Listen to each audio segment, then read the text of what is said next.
Hey guys, Tim here, Holly behind the camera. Hi. Coming at you with a second round of the design of Chess the Gathering. And I explained why the heck we're doing this in the last one, so I'm not going to waste my time. So what I kind of want to talk about now is we talked about making a magic chess thing, which is like a CAD game with spatial blah blah blah strategy. That's the technical word for strategy, is blah blah blah. And so what I want to talk about now is how the heck do you lose or win? Because you just got a bunch of creatures that are fighting. So, hearkening to chess, I decided it would be really cool to have a king that represents when I maybe this is nerdy, but when I play Magic, sometimes I fantasize that I am the wizard and I'm spawning these creatures and they are attacking you, and these creatures that you're spawning are attacking me, and ultimately they gotta fight each other. But what would be really cool is my ultimate goal is to kill the wizard, because kill the wizard and kill all the creatures and win the game and get the girl, that kind of stuff. Or the witch, perhaps.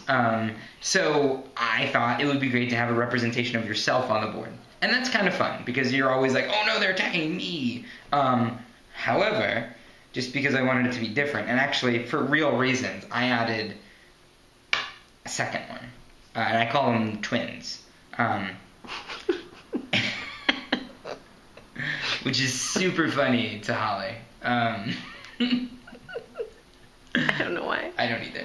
Okay, so anyway, but I also think, and not to geek out about it, I think the twins, I think the idea is cool because it's kind of like, whoa, those are the same person. And like, I know that in World War II, like, you know, the Nazis were really interested in them because of the genes, and they thought maybe there was something special there, and all this kind of weird history behind twins. So I thought it would be cool if twins had magical abilities.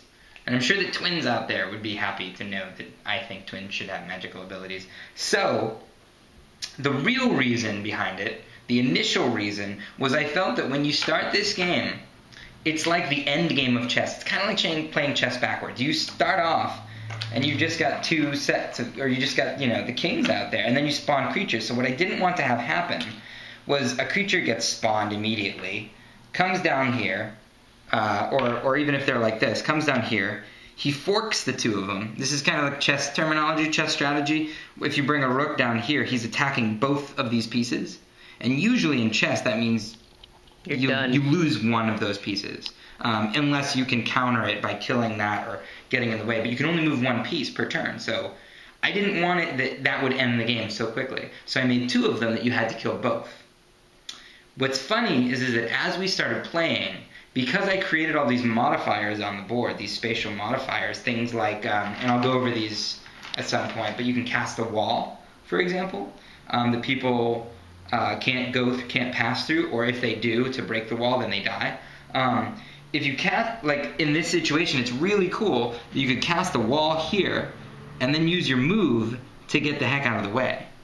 So all of a sudden, there were these really cool there were these clever ways you could think of to escape danger. So then I decided that that was really cool, but again, I didn't want the games to go on for way too long. So then I made it so that either twin dies and you lose, which I think is really fun.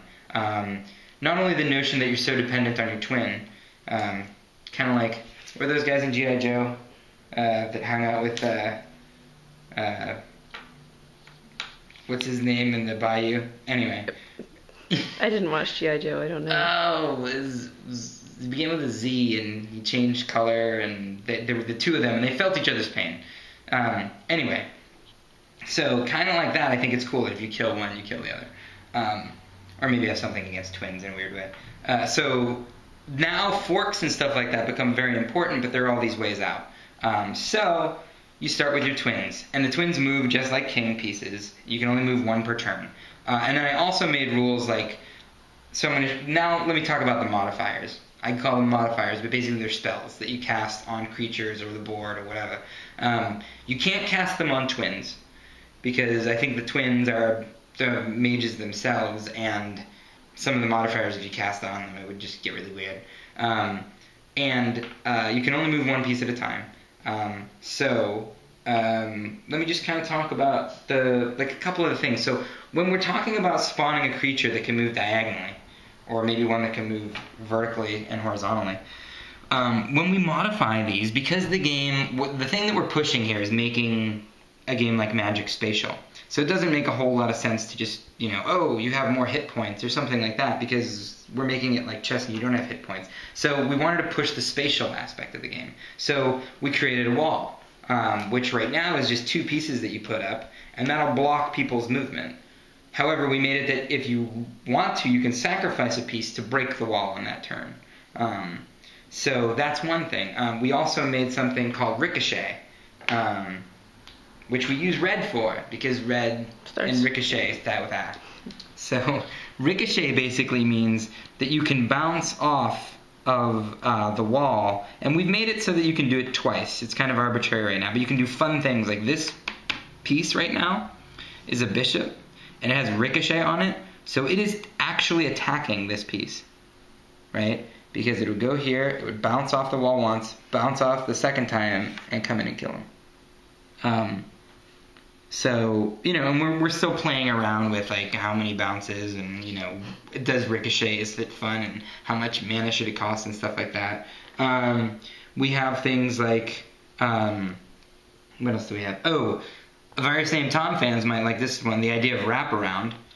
So if this guy had wraparound on him, and the king was here, and they had a defender in front, let go, right here, whoops, that should probably be blue, a defender in front right here, if he had wraparound on him, he could go off this end of the board and come around to this end of the board and kill him. So things like that, like some spatial fun, right? Some other ones that we're dreaming up right now that may work or may not is things like mimic. All right. So let's say that I moved this piece here next to this piece, and it had mimic on it, which wouldn't be red because mimic doesn't begin with that. But it would suddenly take on the attributes of anything in the squares around it. So right now on the next turn, this one could move like a rook and would have wraparound. He would also be dead because this person would just kill it. But the point is, if it was on white and it came up here, there, now all of a sudden that's a better move. That might be kind of fun. It might be way too complicated, but you can see how we can come up with all these kind of interesting spells and modifiers that would make the game kind of fun. I don't know. I think that's enough for now. How long are we running? Almost 8 minutes. Almost 8 minutes. Okay, that's probably enough for now.